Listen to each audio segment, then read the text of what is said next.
Welcome to Tech in the Right Direction, the podcast.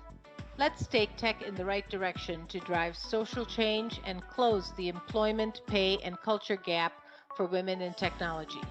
This podcast is focused on helping turn ideas into action and create opportunities for women to advance in the dynamic technology industry. I hope this podcast will inspire and motivate you to encourage more women and girls to seek or grow a career as a woman in technology. Stories about the journey of amazing women in the tech field starts right now. Welcome to Tech in the Right Direction, the podcast. This week, I'll be speaking with Ashleigh Wilson. Ashleigh is a San Francisco-based entrepreneur raised by a used car salesman and an elevator guy.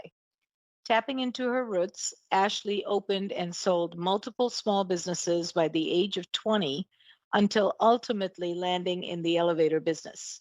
It was quickly discovered that customers were an afterthought, and she made it her mission to prove that putting people first is profitable. Welcome to the show, Ashleigh. I'm so excited to have you. Thank you for having me. I'm so excited to be here. Great. Well, let's get started.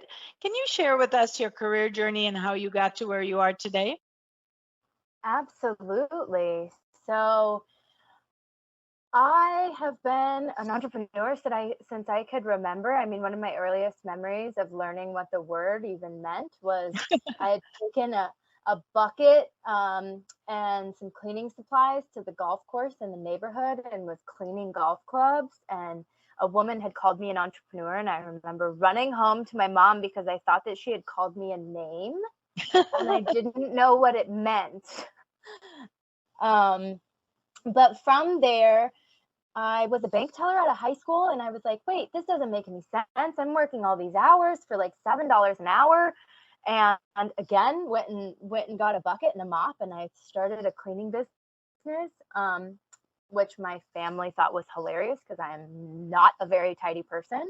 And since then, it's just been idea after idea, with the exception of joining the elevator industry, which my stepdad has been in my entire life, in my early 20s, like right around graduate school time.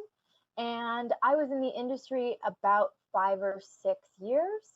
And that is when I really found the problem in which AuditMate, my company, solved. So I found there that customers didn't really understand their contracts, that elevator companies really weren't doing their job, and no one knew any better. Everybody just paid the bills. And it really messed with my values and morals. And so I left, and AuditMate was born out of that.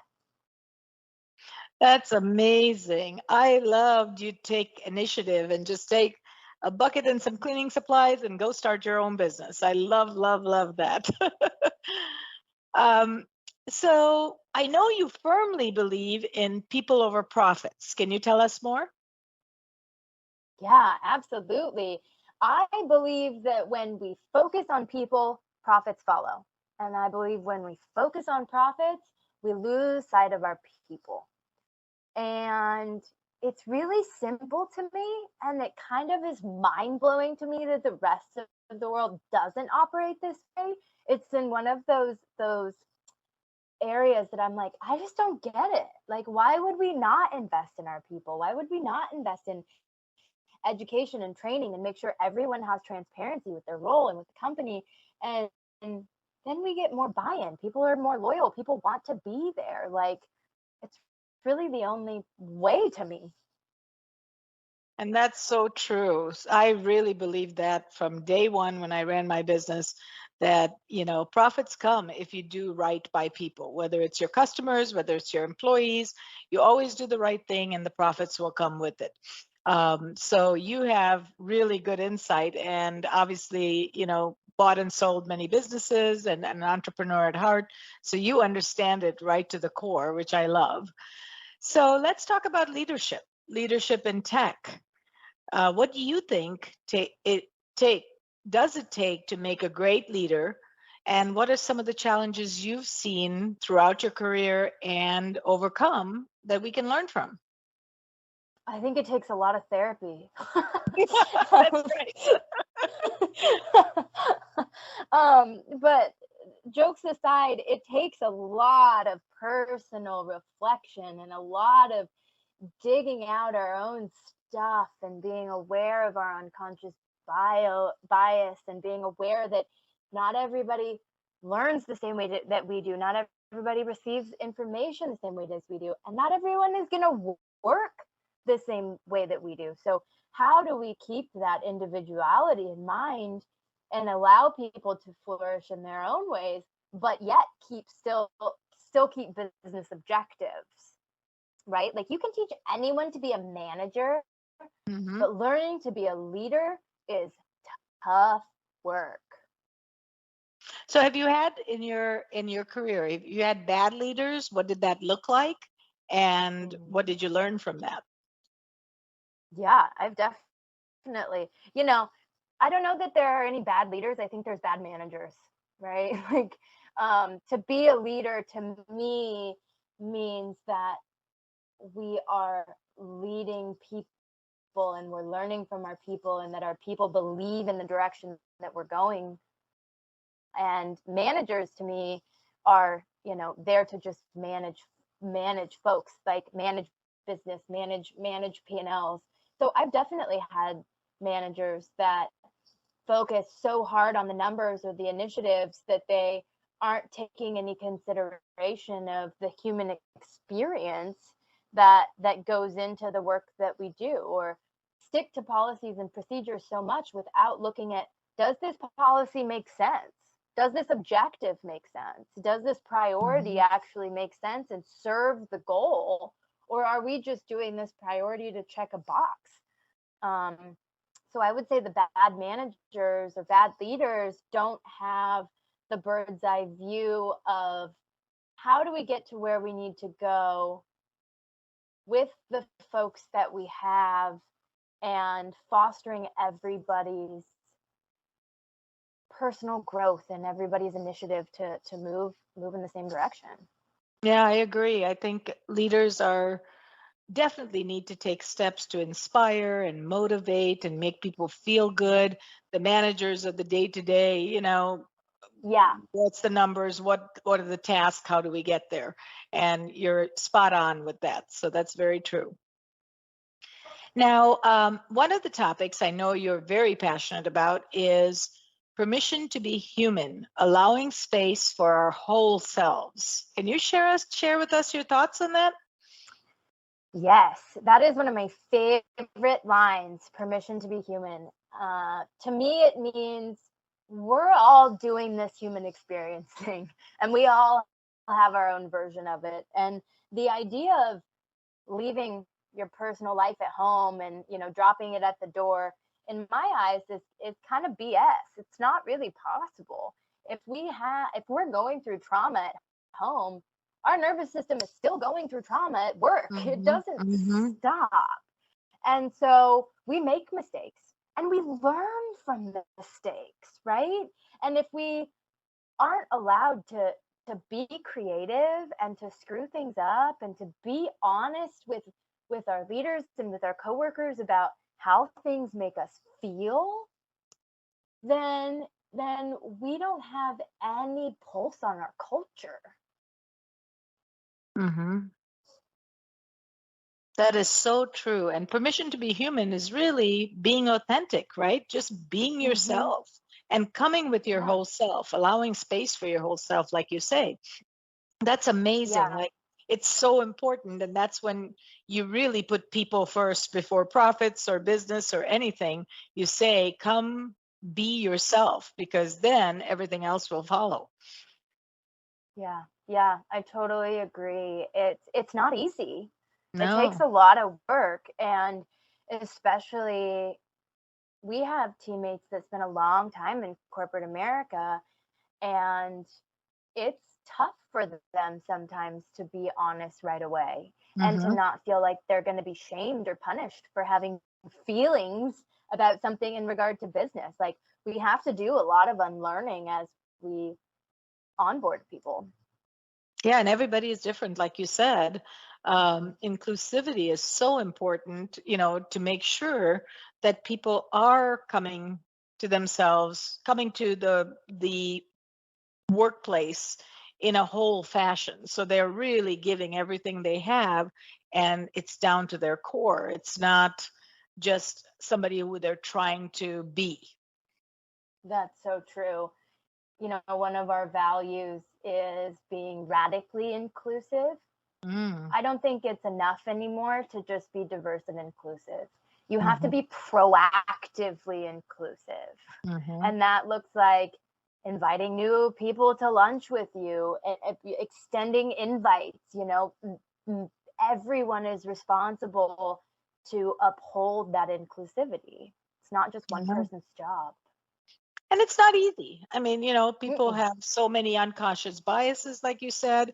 They Mhm. come from different walks of life, they come from different neighborhoods, different education, all of those types of things. So we have to be open minded, and we have to learn who we are ourselves first before we can be open to others. That's absolutely true. And those diverse teams that you were just speaking of, Mhm. I went to I think it's called the Neuro Institute. I went to a big diversity and inclusion Mhm. seminar a few years ago, and they talked about how in diverse teams, it doesn't feel as good. There is more tension. Diverse teams often feel like they're not performing as well. And then homogenous teams feel like they are performing better. But the end Mhm. result, the diverse team always has the better end result than Mhm. the homogenous team, Very because true. those different perspectives, those different cultures, those different mindsets ultimately create a better product and environment because we have more voices in it. And think of your customers. They're diverse. They're Mm-hmm. not all the same. So if you have a diverse perspective at the table looking to serve that population, you need to have that diversity in thought process. And then I mean, there's studies that show that diverse teams outperform homogenous Yep. teams by profitability. I mean, the profitability is Yeah. sky high in diverse teams. So you're absolutely right. Yes. Yeah, I completely agree, which, comes to the topic of building AI, right? And Hmm. the morals and ethics that are involved in who's building AI for certain groups of people, right? So Yeah. interesting. Very, very interesting. And that's going to take its own turns and evolve over time. I mean, it's in its infancy right now, but there is a lot of, morals and ethics that have to be considered on the AI side. You're absolutely right. Yes, Now, that's right. More STEM programs in schools, right? yes, yes. So we're both extremely passionate about equality in the tech industry. So, what can we do to scale our efforts and change this world and make a difference? We've talked about inclusion, we've talked about diversity. What else can we do to make sure that our world becomes more equal to everybody, not just, a certain type of person?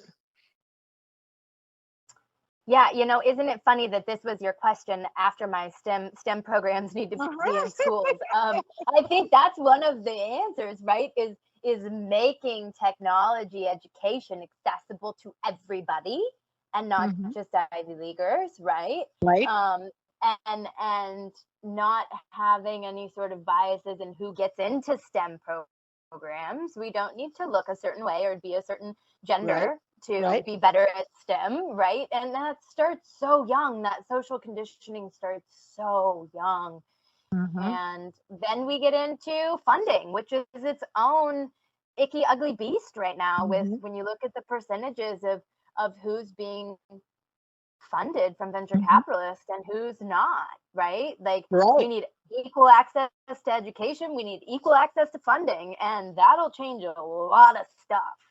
And that has a long way to go. I think today women businesses get like 2% of venture capitalist funding, Yeah. which is ridiculous. Absolutely. And then if you look at the number of Black women percentage, it's like Right. point one, 0.2. Yeah. Yeah, Black, Hispanic, women of color, forget it. I mean, they're not even on the map. Yep. So That's right. definitely need to change that. So, who inspires you and why? Oh, good question. So many people. I think I get inspiration from everything. I Mm-hmm. get inspiration from anyone who is standing up against the status quo, right? You Mm-hmm. you take people like Marsha P. Johnson, who is a Black trans sex worker that started the Stonewall riots, which we now know as Pride, right? Mm-hmm. Someone Mm-hmm. that was not taken seriously back then has changed the Mm-hmm. world simply by saying this is not okay. This is not Just right. the courage, right? To have the Just the courage to do courage. it. Yep. Absolutely. And then, you look at people like Sheryl Sandberg, you look at it's not always tech for me. No, It's it the doesn't have to small be. moments of Mm-hmm. inspiration. It's anyone that has the courage to speak up against the pack and say, this doesn't feel good. Does it not Mm-hmm. feel good for anyone else? Am I alone in this not feeling good? That's what gives me an inspiration to keep I going. love that. I love that because that is such a tough thing to do. And people who do that, I have a lot of admiration for them because they are brave enough and showing that confidence that they're not the only one feeling like that. Yeah, absolutely. And Brene Brown's Dare to Lead book, Mm-hmm. she talks about, we don't just need, and I might have put my own spin on this, so might not be verbatim, but we don't just need safe spaces, we need brave spaces. Yeah. And it's so powerful to me. And it's hard in corporate America. It's hard in some big companies to be the only one, especially if you're in a woman or in any sort of minority group, when everybody's like, yep, to be the only one being like, yo, this is okay, is terrifying. Mm-hmm. It is terrifying, but we need to be brave. We need to have a voice in everything we do. And I think that is something all people should strive for, to have that voice. And I know women in general don't have that confidence. Usually they don't have that voice at the table a lot of times, but everyone should be inclusive so that everybody has a voice. Absolutely. And it's also our job being, I believe it's my job as a person who does have the most power in the room to, if I am the person with the most power in the room, to step aside, right? That's a part of Hmm. being inclusive sometimes, is being like, hey, I'm not going to take up all the airtime talking. I Right. have to be the one to stop talking so that my team can talk, because they won't Hmm. talk over me. And being aware of that privilege of having the mic first and for the longest airtime. It's my job to stop so that other people can have a turn. Yeah. And then just being aware of that, to say, I need to stop so that my team can speak is such a powerful piece. The awareness sometimes is half the battle. Like I said, there's so many unconscious biases. People talk all the time, but they don't even know that they're doing that. So the awareness takes a lot of reflection and understanding who you are, and then really changing from inside, because those difficult conversations is where the change comes in. It doesn't come in from the easy conversations. That's so true. Um, Glennon Doyle's book. I seem to be citing a lot of books right now, which I don't Hmm. normally do, but Glennon Doyle's book Untamed, her tagline is "We can do hard things," and I think about that often before, the speaking up in the quiet moments, before the self-reflection moment, is like, okay, we can do hard things. We're going to Yep. do this. We're going to move forward. It's scary, and we're going That's to do it anyway. awesome. I love your energy around that. That's great. Okay, so I love to travel and I always get ideas from my podcast from other people as to where they've traveled to. So, what is your most favorite place that you've traveled to and why? I have a few favorite places in the world. Southeast Yeah, it Asia in doesn't have to be general. one. Doesn't have to be. Yeah. Southeast Asia in general is one of my favorite regions, places around the world. I love going to Thailand and Cambodia often, and Mhm. it gives me the ability to center so easily and be present so much more. There's Why just do you like think this that is? groundingness. Um, I think the culture is more present Mhm. and interactive. And then also when I'm detached from my technology and detached from work and able to practice my rituals and do yoga and meditate and drop in, I'm able to just, I don't know, be more free, I guess. Yeah, that's amazing. That's really important if that culture and that location can give you that freedom to be more present. Because one of my 2022 um, resolutions, or like my daughter does, she comes up with a theme word for the year, and then she follows that theme for the whole year.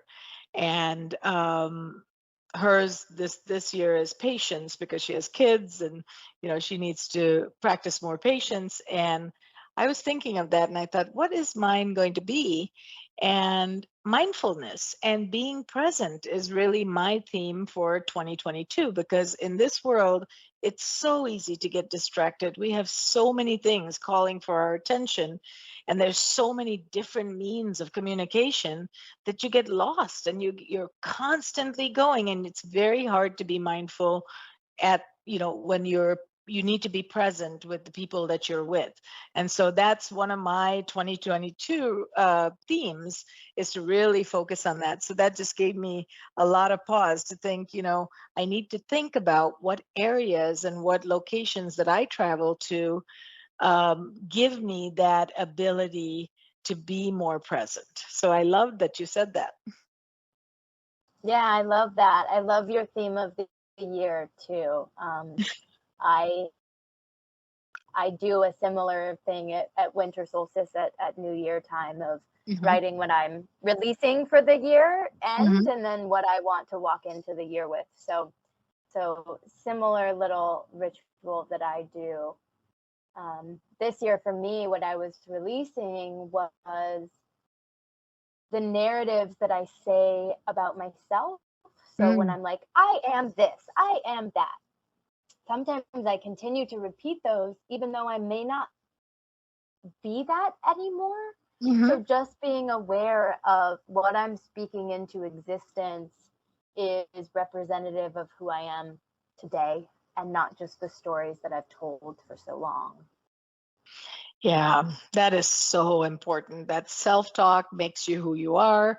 It puts out that into the universe, and you're attracted to those things. So great that you are changing that talk track.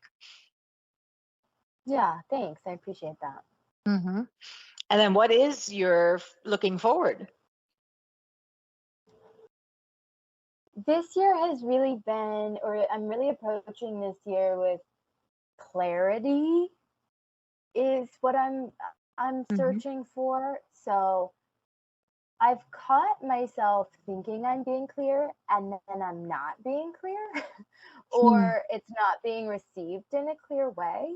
And I actually wrote down something that I was going to tweet recently, which I was like, being a founder is explaining your vision in 18 different ways in like math and writing and then in video and then in talking and Hmm. realizing that really to get my vision out and also level to get what I need and what I want out of my personal life. We Hmm. have to speak those things and explain those things sometimes in more than one way. because what's so known to us in our body, we may not be getting out of our mouth in the Right. same level of clarity that we think we are. So have you ever thought about, and I've been thinking about this and wanted to get your thoughts. I was thinking if I pick 10 friends and I send them an email and I say, give me like the 3 qualities or the 3 things that stand out to you about me. And it would be really interesting to me to see how other people perceive me rather than just how I perceive me. Thoughts on that? I mean, I have 2 thoughts, Okay. right? One is like, I love that. And then the other one is people's opinions of me is none of my business. So like, Mhm. I have it in both ways, right? And Right. it for me is sometimes in the past for me, I've gotten too focused on that, and it lets it dictate the way that I act in a way that could be more harmful than it is positive for me, I'm so right? glad I asked you. That's such great insight. I never, because really what you learn is you can't let other people's thoughts rule you. And I never thought of it Right, that way, but that's really interesting. right. Yeah, Hmm. it's good on both sides, right? It's like I talk about this moment of pause a lot. So I believe that we get to decide what comes into our body or our energy, and that could be like news, it can be food, it can be people's opinions, right? Like anything that's coming into us. Hmm. I like to take a second to pause and say, is this mine? Hmm. And when someone says, hey, Jennifer, you're this, or you make me feel this, I'm like, is that mine? Mm. On one hand, like validating the person if we want to preserve the relationship and of all of that is absolutely important, and people's feelings need to be validated, absolutely. But that doesn't mean that we have to take them on as truth, our truth. It can be their Hmm. truth and it doesn't have to be my truth, right? Hmm. And Hmm. so that's allowed me to be able to say, thank you for your opinion, thank you for your feedback. And I do need to process on that. Or thank you for your opinion, thank you for your feedback. But then I go, that's not mine. And I'm throwing it Hmm. over my shoulder. Like, I'm not I taking love that that. on. I'm sorry Hmm. that you feel that way, but it could be a projection. It might not have anything to do with you. See, I love that because I need to learn that. It's hard. It's so Yeah. hard. But that's such a big accomplishment in my eyes that you can listen to it, process, decide, is that who I want to be, and then toss it if it's not. Yeah. It's a practice. Wow. Wow. I'm gonna learn from this and think about that and do some of that. That would be I love great. that. Yep. Yep. All right. So this has been so amazing. I just love talking to you. And so, in closing, this podcast is focused on bridging the pay and culture and gender gap for women in technology. In closing, what advice would you give a woman considering a career in tech? Find a mentor and do it Hmm. anyway. It's going to be Awesome. hard and do it anyway. That's right. But mentorship and cheerleaders, one of my mentors calls them cheerleaders, right? We have mentors that were there for advice and are there to, help us personally. Our cheerleaders are the people that will bring up our names in other rooms. Hmm. So they're the ones who are speaking us into existence in rooms that we're not in. And those cheerleaders will have changed my life, right? When we started Audit Mate, I had no tech background whatsoever. I knew that it would work. I had some potential of getting funding, but they were like, well, how are you going to do it? You don't know what you're talking about, right? Hmm. And I cold emailed a woman on LinkedIn who was a senior vice president of a major tech company here in San Francisco. And I was like, hey, I'm a non-technical founder. here's what's going on. Any way you could chat. Mm-hmm. And we talked on the phone, and she said, Ashleigh, I'm going to lend you a little credibility. And she got on a call with investors with me and built some data architecture diagrams for me to the point that I was able to get funded. And then she was basically, good luck, kid, call me if you need me. That's awesome. But it's so amazing. But without the bravery to cold email a woman that I thought would never even write me back, AuditMate would not be where we are today. Yeah.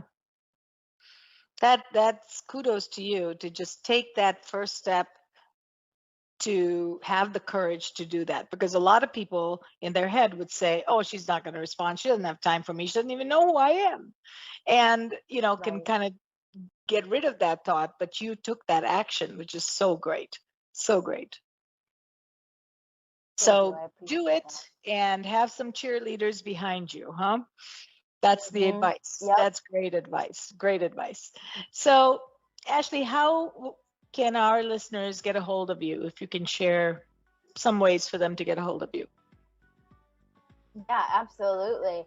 I would say I'm most active on LinkedIn, Ashleigh Wilson. I do have a Twitter at ElevatorDad, but I'm not as active on Twitter. And then you can find us at auditmate.com. Great. Well, we will put that in the show notes as well. Ashleigh, this was a pleasure. Thank you so much. It was a pleasure talking to you, and I hope to have you on a show in the future. It was a pleasure talking to you too. Thank you so much for having me. Thank you for listening to Tech in the Right Direction. Please take a minute to subscribe or follow so that you never miss an episode. Also, don't forget to like, share, and comment. Thank you. See you next week. From IT skill enhancements to end-user adoption training, Directions Training is your resource to help optimize the effectiveness of your technology investments. Over 500,000 students have taken advantage of our wide selection of technology and business training solutions, covering the most popular applications today, such as Microsoft 365, Azure, Windows 10, and more. As a podcast listener, we invite you to take advantage of an exclusive offer. Receive 30 days of free access to our Microsoft official curriculum, on-demand courses for IT professionals or end users. Visit us at www.directionstraining.com/podcast to claim this offer today. Hurry, this offer is only available for a limited time. Success is a journey. Ask for directions.